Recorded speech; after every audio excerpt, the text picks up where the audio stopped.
ਇਹਦੇ ਉੱਤੇ ਸਿਰਫ ਇੱਕ ਤੋੜੀ ਰੱਖਣੇ ਆ ਤੇ ਮਗਰ ਭਾਵੇਂ ਤੂੰ ਜਿਵੇਂ ਮਰਜ਼ੀ ਫੁੱਲ ਪਲਾਂਟਰ ਕਰ ਲੈ ਤੇ ਉੱਠੇਗਾ ਨਹੀਂ ਟਰੈਕਟਰ ਹੈ। ਅਸੀਂ ਇਹਦੇ ਤੋਂ ਸਾਰਾ ਕੰਮ ਹੀ ਇਹਦੇ ਕੋਲ 1 to all ਲਵੀਂਦਾ ਹੈ। ਇੱਕੋ ਖੇੜੀ ਲੈਵਲ 'ਚ ਰੱਖੇਗਾ ਔਰ ਪਲਾਂਟਰ ਤੇ ਸਿਰਫ 3 ਲੀਟਰ ਹੈ। 85 ਤਕਰੀਬਨ ਕਿੰਨਾ ਲੈ ਜਾ ਉਹ ਤਾਂ 6-7 ਲੀਟਰ ਲੈ ਜਾਂਦਾ ਹੈ। ਡਿੱਗਰ ਵੀ ਇਹਦੇ ਮਗਰ ਭਾਵੇਂ ਇਹ ਪਟਾਈ ਵੀ ਇਹਨੇ ਕਰਨੀ ਹੁੰਦੀ ਹੈ। ਬਿਹਤਰੀਨ ਪਟਾਈ ਕਰੇਗਾ। अस्सलाम वालेकुम जी। तो की हाल सारा दोस्तों का, तो मैं ਤੁਹਾਡਾ ਆਪਣਾ ਵੀਰ ਬਰਾ ਰਾਹ ਆਦਮ ਖਰਲ ਤੇ ਆਪ ਦੇਖ ਰਹੇ ਸਮਾਰਟ ਕਿਸਾਨ ਪੀ ਕੇ। ਤੇ ਕਿਸਾਨ ਵੀਰ ਬਰੋ ਅੱਜ ਆਲੂਆਂ ਦੀ ਕਰਾਈ ਹੁੰਦੀ ਪਈ ਹੈ। ਟਰੈਕਟਰ 260 ਹੈ ਜੀ ਤੇ ਉਹਦੇ ਮਗਰ ਪਲਾਂਟਰ ਹੈ ਜੀ ਤੇ ਥੋੜਾ ਬਜਟ ਤੇ ਵੱਡਾ ਕੰਮ ਲੈਂਦਾ ਪਰ ਨਸਾਈਆਂ ਦੇ ਕੋਲੋਂ। ਤੇ ਆਓ ਦੋਸਤੋ ਤੁਹਾਨੂੰ ਚੈੱਕ ਕਰਵਾਣੇ ਆ ਤੇ ਭਾਈ ਮੁਹੰਮਦ ਅਖਤਰ ਨਾਲ ਗੱਲਬਾਤ ਆਪਾਂ ਕਰਨੇ ਆ ਤੇ ਤੁਹਾਨੂੰ ਸਾਰਾ ਰਿਜ਼ਲਟ ਵੀ ਖੇੜੀ ਦਾ ਚੈੱਕ ਕਰਵਾਣੇ ਤੇ ਪਲਾਂਟਰ ਦਾ ਵੀ ਤੇ ਟਰੈਕਟਰ ਦੀ ਪਰਫਾਰਮੈਂਸ ਚੈੱਕ ਕਰਵਾਣੇ ਆ ਵੀ ਇਹ ਕਿੰਨੀ ਐਵਰੇਜ ਦਿੰਦਾ ਪਿਆ ਕਿੱਲੇ ਤੇ ਪਲਾਂਟਰ ਤੇ ਕਿਸ ਤਰੀਕੇ ਛਿਕਦਾ ਪਿਆ ਤੇ ਕੀ ਇਹਦਾ ਕੰਮ ਹੈ ਤੇ ਹੋਰ ਇਹਦਾ ਕੀ ਕੰਮ ਲੈਂਦਾ ਪਿਆ ਨੂੰ ਸਾਰਾ ਤੁਹਾਨੂੰ ਡਿਟੇਲ ਨਾਲ ਆਪਾਂ ਦੱਸਣੇ ਆ ਜੀ ਤੇ ਤੁਹਾਨੂੰ ਨਾਲ ਵਿਖਾਣੇ ਆ। अस्सलाम वालेकुम भाई मुहम्मद अख्तर। ਵਾਲੇਕਮ ਸਲਾਮ ਜੀ। ਤੇ ਭਾਈ ਮੁਹੰਮਦ ਅਖਤਰ ਸਾਨੂੰ ਸਭ ਤੋਂ ਪਹਿਲੇ ਤੁਹਾਨੂੰ ਤੁਸੀਂ ਇਹ ਦੱਸੋ ਵੀ ਜਿਹੜਾ ਤੁਸੀਂ ਆ ਟਰੈਕਟਰ ਦੇ ਅੱਗੇ ਲਾਇਆ ਵੀ ਆ ਸ਼ਿਕੰਜਾ, ਹਾਂ, ਇਹ ਤੁਹਾਡੇ ਜ਼ਿਹਨ ਵਿੱਚ ਕਿਵੇਂ ਗੱਲ ਆਈ ਹੈ ਵੀ ਕਿਵੇਂ ਤੁਸੀਂ ਇਹ ਬਣਾਇਆ ਕੀ ਸੋਚਿਆ ਤੁਸੀਂ? ਇਹ ਕਾਮਯਾਬ ਕੰਮ ਹੈ ਤੇ ਇਹਦੇ ਉੱਤੇ ਸਿਰਫ ਇੱਕ ਤੋੜੀ ਰੱਖਣੇ ਆ ਤੇ ਮਗਰ ਭਾਵੇਂ ਤੂੰ ਜਿਵੇਂ ਮਰਜ਼ੀ ਫੁੱਲ ਪਲਾਂਟਰ ਕਰ ਲੈ ਤੇ ਉੱਠੇਗਾ ਨਹੀਂ ਟਰੈਕਟਰ ਹੈ। ਅੱਛਾ, ਦੋਨੇ ਮਿਸਤਰੀ ਬਣਾ ਦਿੱਤਾ ਜਾਂ ਤੁਸੀਂ ਆਪ ਇਹ ਅਸਾਂ ਆਪ ਤਾਂ ਤਿਆਰ ਕਰਵਾਇਆ ਮੁਹੰਮਦ ਅਹਿਮਦ ਕੋ ਲੋਹਾਰ ਕੋ ਚੱਕ ਬਾਬਾ। ਇਹ ਤੁਸੀਂ ਫਿਰ ਅੱਗੇ ਪਿੱਛੇ ਲਾ ਲੈਂਦੇ ਆਲੂਆਂ ਸੀਜ਼ਨ ਤੁਸੀਂ ਲਾ ਲੈਂਦੇ? ਹਾਂਜੀ, ਠੀਕ ਹੋ ਗਿਆ।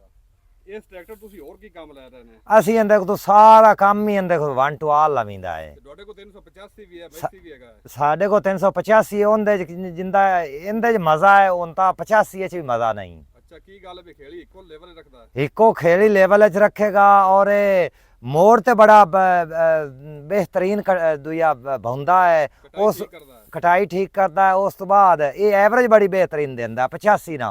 ਅੱਛਾ, ਕਿੰਨੇ ਲੀਟਰ ਲੈ ਰਿਹਾ ਕਿੱਲੇ ਤੇ ਪਲਾਂਟਰ ਤੇ? ਪਲਾਂਟਰ ਤੇ ਸਿਰਫ 3 ਲੀਟਰ ਹੈ ਤੇ 85 ਤਕਰੀਬਨ ਕਿੰਨਾ ਲੈ ਜਾ? ਉਹ ਤਾਂ 6-7 ਲੀਟਰ ਲੈ ਜਾਂਦਾ ਹੈ ਤਕਰੀਬਨ ਅੱਧਾ ਦਾ ਫਰਕ ਹੈ ਜੀ। ਹਾਂਜੀ।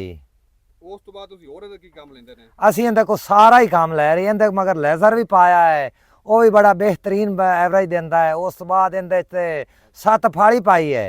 ਅੱਛਾ, ਲੇਜ਼ਰ ਤੇ ਲੋਡ ਨਹੀਂ ਲੈਂਦਾ? ਨਹੀਂ, ਲੋਡ ਬੜਾ ਬਿਹਤਰੀਨ ਛਿਕਾਈ ਅੱਜ ਕੱਲ ਪੱਧਰੀਆਂ ਜ਼ਮੀਨਾਂ ਨੂੰ ਮੰਦੀ ਚੰਗੀ ਟਿੱਬੀ ਟੋਰੀ ਹੁੰਦੀ ਹੈ, ਉਹ ਬੜੀ ਸੋਹਣੀ ਲੈਵਲ ਕਰ ਲੈਂਦਾ ਹੈ। ਅੱਛਾ, ਤੇ ਡਿੱਗਰ ਵੀ ਇਹਦੇ ਮਗਰ ਤੁਸੀਂ ਪਾਉਂਦੇ ਨੇ? ਡਿੱਗਰ ਵੀ ਇਹਦੇ ਮਗਰ ਪਾਵੇਂ, ਇਹ ਪਟਾਈ ਵੀ ਇਹਨੇ ਕਰਨੀ ਹੁੰਦੀ ਹੈ। ਅੱਛਾ, ਬਿਹਤਰੀਨ ਪਟਾਈ ਕਰਦਾ? ਬਿਹਤਰੀਨ ਪਟਾਈ ਕਰੇਗਾ। ਠੀਕ ਹੋ ਗਿਆ ਜੀ। ਹਾਂ, ਲੈਦਰ ਵੀ ਇਹਦੇ ਮਗਰ ਤੁਸੀਂ ਚਲਾਉਣ, ਡਿੱਗਰ ਵੀ ਇਹਦੇ, ਪਲਾਂਟਰ ਵੀ ਇਹਦੇ ਸਾਰਾ 1 to all ਕੰਮ ਇਹਦੇ ਕੋ ਅਸੀਂ ਲੈ ਰਹੇ ਹਾਂ 260 ਤੋਂ ਔਰ ਸਾਡਾ ਇਹ ਕੰਮ ਬੜਾ ਸੋਹਣੀ ਐਵਰੇਜ ਆ ਰਹੀ ਹੈ।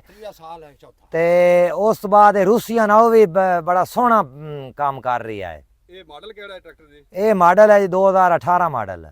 ਬੜਾ ਸਾਫ ਸੁਥਰਾ ਬਾਸਲ ਤੁਸੀਂ ਲੈ ਪਏ ਟਰੈਕਟਰ ਨੂੰ? ਹਾਂਜੀ, ਸੋਹਣਾ ਸਾਰੇ ਲੈਂਦੇ ਪਏ? ਸਾਰਾ ਕੰਮ 1 to all ਲਵੀਂਦਾ। 15 ਏਕੜ ਜ਼ਮੀਨ ਹੈ ਔਰ ਮੈਂ ਇਹਦੇ ਕੋਲ ਸਾਰਾ ਕੰਮ ਲੈਂਦਾ ਪਿਆ। ਸਹੀ ਹੋ ਗਿਆ ਜੀ। ਹਾਂਜੀ। ਇਹ ਕਿੰਨੇ ਦਾ ਮਿਲਿਆ ਸੀ ਉਸਲੇ 2018? ਇਹ ਸਾਨੂੰ ਜੀ 8 ਲੱਖ ਤੇ 21,415 ਰੁਪਈਆ ਚ ਮਿਲਾ। ਇਹ ਅੱਜ ਵੀ ਵਿਕ ਗਿਆ ਸੀ 18-19 ਲੱਖ ਦਾ? ਇਨਸ਼ਾਅੱਲਾ ਜੀ ਅੱਜ ਵੀ ਹੋਤਾ ਹੈ। ਉਸ ਨੂੰ ਬਾਅਦ 20 ਲੱਖ ਦਾ ਟਰੈਕਟਰ ਹੈ ਜੀ। ਟਰੈਕਟਰ ਦੇ ਦੋਸਤੋ 0 ਮੀਟਰ ਰੁਪਏ ਹਾਲੇ ਤਕਰੀਬਨ ਕੋਈ 2-4-3 ਨਾ ਨਹੀਂ ਖਪਿਆ ਜੀ। ਹਾਂਜੀ, ਇਹ ਸਾਰਾ ਸਮਾਨ ਉਹਨਾਂ ਅੱਗੇ ਲਾਇਆ ਵੇ। ਹੁਣ ਜਦੋਂ ਫਾਰਗ ਉਸੀ ਇੱਥੋਂ ਆਲੂ ਨੇ ਕਰਾਈ ਤੇ ਲਾਤ ਰੱਖਦੇ ਸਨ, ਜਦੋਂ ਕਟਾਈ ਦਾ ਸੀਜ਼ਨ ਆ ਸੀ ਉਦੋਂ ਫਿਰ ਅੱਗੋਂ ਛਕੜਾ ਲਾ ਲਏ ਸਨ ਅੱਗੇ ਉਸਲੇ ਕੋਈ ਮਿੱਟੀ ਥੋੜਾ ਬਰਦ ਰੱਖ ਲਏ ਸਨ ਗਏ। ਹੁਣ ਇਹਨਾਂ ਆਲੂ ਜਾਲੀ ਰੱਖੀ ਹੋਈ ਹੈ। ਠੀਕ ਹੈ ਭਾਈ, ਮੁਬਾਰਕ ਚਲਾਓ ਜੀ ਇਹਨੂੰ। ਮਿਹਰਬਾਨੀ ਜੀ, ਸ਼ੁਕਰੀਆ। ਕਾਮਯਾਬ ਕਰ ਦੋਨੇ ਜੀ। ਹਾਂਜੀ, ਚੈੱਕ ਕਰੋ ਕਿਸਾਨ ਵੀਰ ਭਰਾਓ,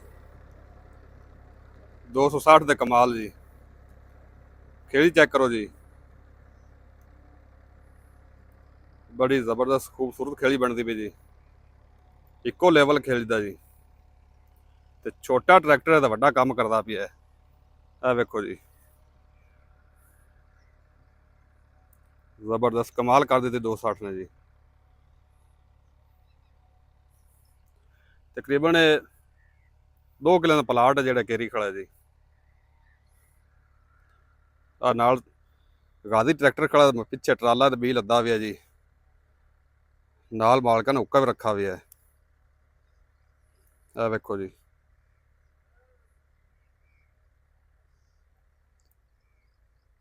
ਤੇ ਅੱਗੇ 385 ਚੱਲਾ ਖੜਾ 7 ਫਾਲੀ ਦੇ ਜੀ। ਵੇਖੋ ਜੀ ਮੁੜਦਾ ਵਾ ਟਰੈਕਟਰ ਤੇ ਬੈਂਪਰ ਨਾਲ ਅੱਗੇ ਲਾਇਆ ਵੇ ਤੇ ਬੈਂਪਰ ਨਾਲ ਅੱਗੇ ਕਿ ਨਵਾਂ ਉਹਨਾਂ ਬੈਂਪਰ ਬਣਾਇਆ ਵੇ ਤੇ ਉਹਦੇ ਤੇ ਇੱਕ ਬੋਰੀ ਆਲੂ ਰੱਖੀ ਹੋਈ ਤਾਂ ਕਿ ਕੋਈ ਚਵੇਂ ਨਾ। ਕਮਾਲ ਦਾ ਜੁਗਾੜ ਉਹਨਾਂ ਲਾਇਆ ਅੱਗੇ ਜੀ। ਇਹ 260 ਆ ਰਿਹਾ ਵਾਪਸ ਫੇਰਾ ਲੈ ਤੇ ਜੀ।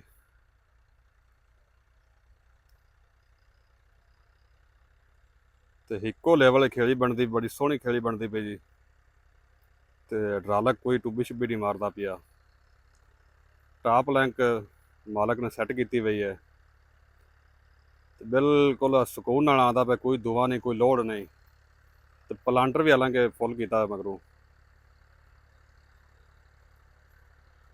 ਤੇ ਹੁਣ ਆਪਾਂ ਭਾਈ ਮੁਹੰਮਦ ਅਖਤਰ ਨਾਲ ਗੱਲਬਾਤ ਕਰਨੇ ਆ ਜੀ। ਉਹਦੇ ਕੋਲ ਪੁੱਛਨੇ ਆ ਵੀ ਇਸ 260 ਤੋਂ ਕੀ ਕੰਮ ਲੈ ਰਹੇ ਨੇ, ਤੇ ਇਹ ਪਲਾਂਟਰ ਦਾ ਕਿੰਨਾ ਖਰਚਾ ਕਰ ਰਹੀ ਹੈ, ਤੇ ਦੂਸਰੇ ਕੰਮਾਂ ਤੇ ਕਿੰਨਾ ਖਰਚਾ ਕਰਦਾ ਹੈ, ਤੇ 85 ਇਸੇ ਪਲਾਂਟਰ ਦਾ ਕਿੰਨਾ ਖਰਚਾ ਕਰਦਾ ਹੈ। ਇਹਨਾਂ ਕੋਲ 85 ਵੀ ਹੈਗਾ, ਤੇ ਇੱਕ 240 ਹੈਗਾ, ਤੇ ਇੱਕ 260 ਹੈ। ਤੇ ਆਪਾਂ ਨੂੰ ਪੁੱਛਨੇ ਵੀ 85 ਕਿਉਂ ਨਹੀਂ ਲਾਇਆ ਨੇ ਇਹਦੇ ਅੱਗੇ, ਪਲਾਂਟਰ ਦੇ ਅੱਗੇ। ਇਹ ਵੇਖੋ ਜੀ ਨਾ, ਜਿਹੜਾ ਜੁਗਾੜ ਲਾਇਆ ਵਾ ਅੱਗੇ, ਇੱਕ ਅੱਗੇ ਜੰਗਲਾ ਬਣਾ ਤੇ ਐਂਗਲ ਦਾ, ਉੱਤੇ ਉਹਨਾਂ ਬੋਰੀ ਰੱਖੀ ਹੋਈ ਹੈ, ਤੇ ਡਿੱਗਰ ਵੀ ਚਲਾਉਂਦਾ ਹੈ ਇਸ ਟਰੈਕਟਰ ਨਾਲ ਹੀ।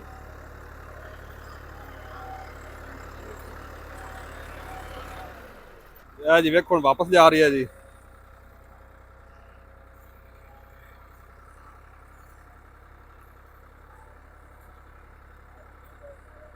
ਜ਼ਬਰਦਸਤ ਜੀ।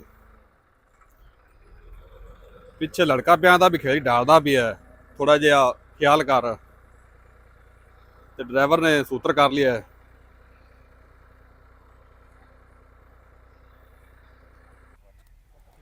ਤੇ ਦੋਸਤੋ ਇਹ ਵੀਡੀਓ ਹੈਗੀ ਹੈ ਪਲਾਂਟਰ ਦੀ, ਤੇ ਨੈਕਸਟ ਵੀਡੀਓ ਇਨਸ਼ਾਅੱਲਾ ਤੁਹਾਨੂੰ ਵਿਖਾਵਾਂਗੇ ਲੈਦਰ ਦੇਣ ਦੀ। ਤੇ ਲੈਦਰ ਤੇ ਤੁਹਾਨੂੰ 260 ਦੀ ਪਰਫਾਰਮੈਂਸ ਚੈੱਕ ਕਰਵਾ ਸਕਦੇ, ਤੇ ਕਿਸ ਤਰੀਕੇ ਲੈਦਰ ਫੇਰਦਾ ਪਿਆ, ਟੀਮੀਆਂ ਟੂਮੀਆਂ ਡਾਲਦਾ ਹੈ ਕਿ ਨਹੀਂ ਡਾਲਦਾ, ਉਹ ਵੀ ਤੁਹਾਨੂੰ ਦੱਸਾਂਗੇ ਸਾਰਾ ਇਨਸ਼ਾਅੱਲਾ ਅਗਲੀ ਵੀਡੀਓ ਵਿੱਚ।